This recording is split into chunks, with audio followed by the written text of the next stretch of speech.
In high school, you don't have to. Lake Park. High school goes on. Here's what I think, and again, life's too short, just say what you believe. We're losing it against the rest of the world when it comes to education. Even out here in the suburbs, we think we got great schools. We're losing it. We're losing the race against the rest of the world. The only way we will ever improve, truly improve our public schools, both in our inner cities and out here in the suburbs, is to inject competition in our schools. Yeah. And the only way you inject competition is, in my mind, you give the consumers of education the ability to send their kids to whatever school they want to send them to, public, private, religious, home.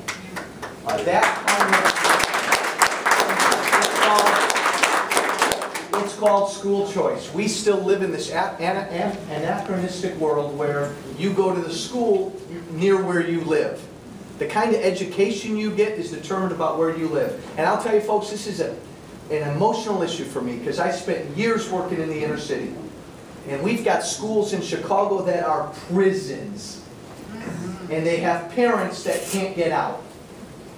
We all want to pay tax dollars to support our public schools, right? Right. All I'm saying is, I want those tax dollars to go to the parent. They should decide where their kid goes to school, not some bureaucrat. And until we do that, even out here in the burbs, we'll never, never, never thrive and compete with schools around the world. There's one more thing. Recently, I was talking to a few seniors who applied to Ivy League schools, and these are both girls and guys. I'm not playing in favorites, but I can't help but see that a lot of these guys got really disadvantaged by affirmative action. They got really hit hard.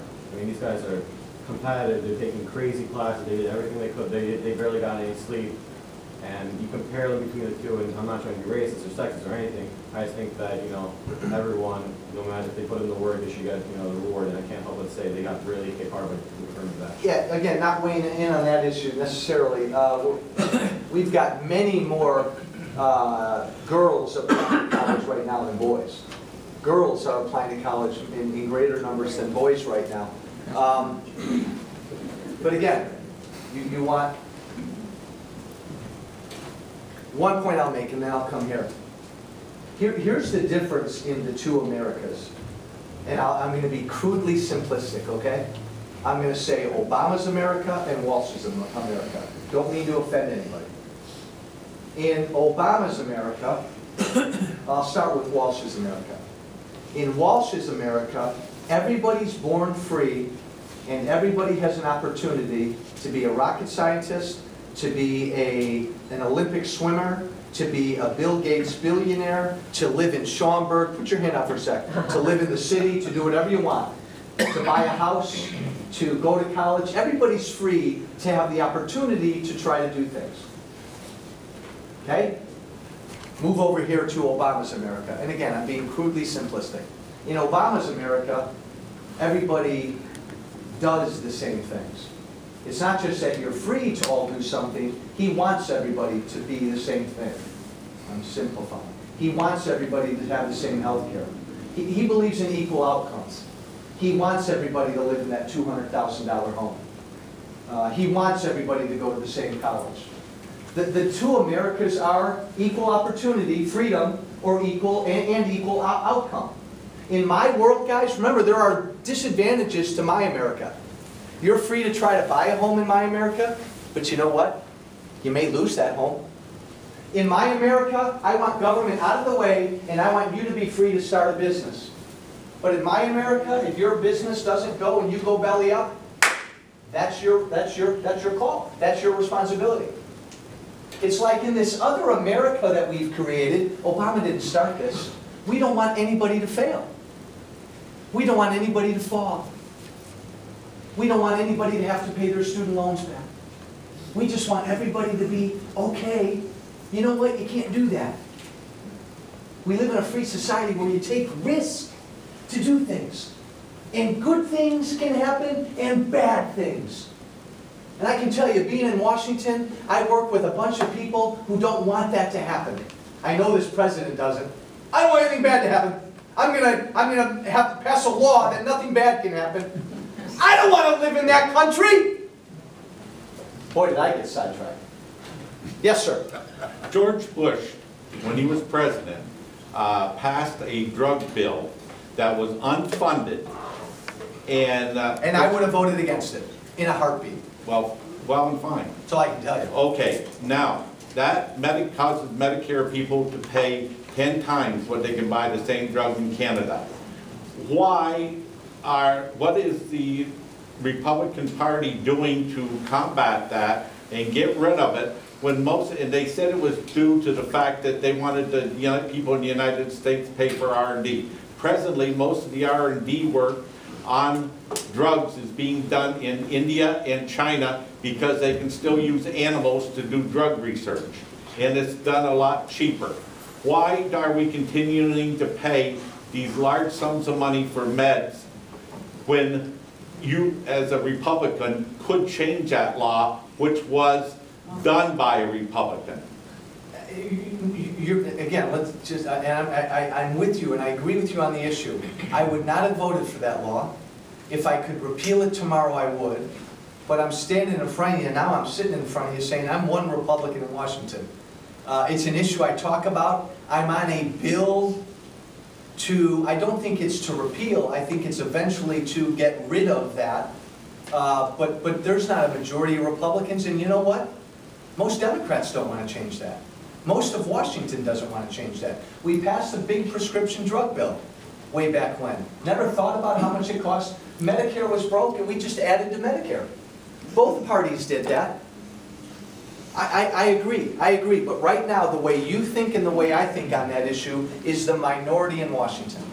I think people should be free. There should be such an open, vibrant market in drugs. You should be free to buy drugs in every darn country you can buy on. There shouldn't be government restrictions, period. Do you know that it takes longer in this country now to bring a drug to market in this country than it does in Europe? That's terrible. That shouldn't be that way. This should be the most innovative country in the world. Yes, ma'am.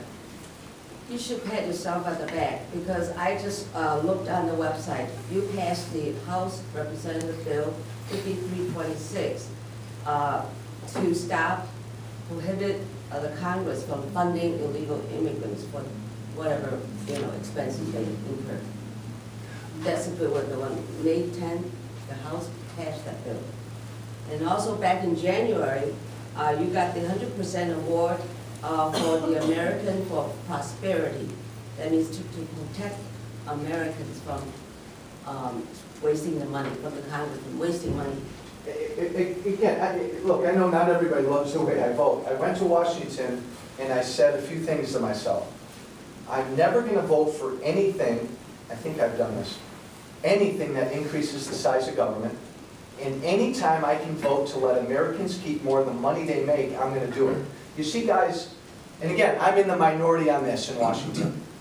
The money you make, all of you make in this room, I truly believe it's your money. And I want government to take as little as they can take. Dirty little secret. Most people in Washington don't think that. Most people in Washington truly believe it's their money. That's why they can so easily raise taxes and make a really complicated tax code. Well, I think that's wrong. I went to Washington and I said, like a lot of people right after I got elected said, well, what are you going to do for me, Walsh? What are you going to bring back? Here's a commercial Duckworth will use. I'm not bringing back anything. That's not my job. My job is to limit what they take from you. And you then do whatever the heck you want with your money. Until we get back to that kind of country, and again, I'm going to say this again, I get wound up. Boy, do I get wound up.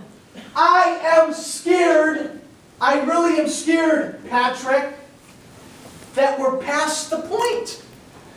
We have so many people now dependent upon government. So many people want handouts. The Democratic Party promises groups of people everything. They want the Hispanic vote. They want Hispanics to be dependent upon government. Just like they got African Americans dependent upon government. That's their game. Jesse Jackson would be out of work if they weren't dependent upon government. There'd be no work for him. We're at a scary point. Because what's my message?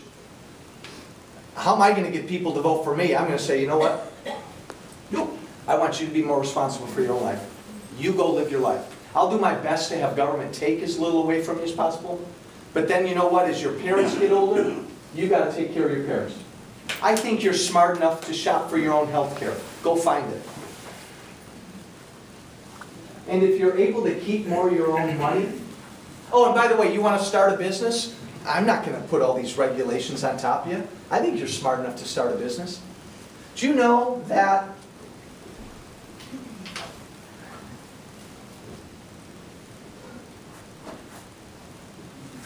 it would be almost impossible to invent this today? I'm using this as a silly example. Bottled water. Who the heck invented this? This has always been the most innovative country in the world. Entrepreneurship, what we call entrepreneurship, is at like a 40-year low. It's now too hard to come up with a great idea in your basement, try to raise a little money for that great idea and turn it into a business. It's too darn hard. Government has regulation after regulation after regulation on top of people like this. That's terrible. Not in this country. Yes, sir. All the way in the back. I have a couple of questions, but one of the biggest concerns, and I think why Congress is rated so low, is the hyperbole and the rhetoric and the polarization. And forgive me, but you know, I may be uneducated on Obama's position regarding student loans, but I thought the question was that the student loan rate would not increase. There's a difference in that, and you've said twice that his position is to forgive student loans. And that seems a little different than not raising the rate. I will, and again, and Barry, it's good to see you. Thank you. I was walking a neighborhood in Schaumburg, and Barry and I had about an interesting 10-minute conversation. That was hyperbole. I do think if President Obama were in front of us and you were honest, I think he'd love to forgive student loans. But yes. So would the students like to forgive? But, you Oh, know, but I think oh, you're getting the hyperbole. Oh, yeah, I agree. And again, look, that was a tough vote that I'm sure Ms. Duckworth will use against me. I was one of only about 20-some Republicans that did not vote, that voted no to keep the student loan rate at 3.4% instead of letting it raise to 6.8%. And again, the reason I did that, and Barry, you may disagree, was simple. It cost, again, a lot of Americans don't know what it was. It only was for Stafford loans for new students. But it cost, it put about $6 billion more of debt on top of all of us to save about $7 a month to the average student. I thought that was silly. And I thought it sent the wrong message to students. It was just another giveaway. But in your defense, Barry, every Republican and Democrat rushed to do that. It wasn't just President Obama. Just real quickly, just a couple of questions real short about your response. Like sequestration is coming up. That's an issue. And those are massive cuts. And you know, the committee didn't do anything last year, and now what, 1.2 trillion is scheduled to be cut either before the election or after the election. And there seems to be some mentality that you know, at least the politicians are talking about, that's going to happen. And you know, so that's a way of getting it cut. You and I, when we had our 10 or 20-minute discussion, I was asking about the Buffett rule. And you know, raise taxes on people over $1 million. You kept saying to me, do the math, do the math. I couldn't figure out what you were talking about. I said, if somebody who's making over $1 million is going to be paying in $10,000 or $15,000 more, isn't that good to reduce the debt? You said the problem is that it won't reduce the debt, that it'll just go to more spending. So my question to you is, why can't you as a congressman or the Republicans or the Democrats say, no, it won't reduce the spending. No, it will go to the debt. We will commit that this extra money, over $1 million, will go to the debt. Why does it have to go to spending? I guess, Barry, I think that, again, it's a fascinating discussion, the Buffett rule. So let's increase taxes on people who make $1 million or more. In my mind, two things. I don't want to increase taxes on anybody, period. Rich, middle class, or poor. I just don't. I want to lower everybody's taxes even more than they are now. Secondly, even at $1 million or more, most of the people you'd be raising taxes on, statistically, are small business owners. And I just don't want to do that. And I think mathematically, that will do a great detriment to economic growth.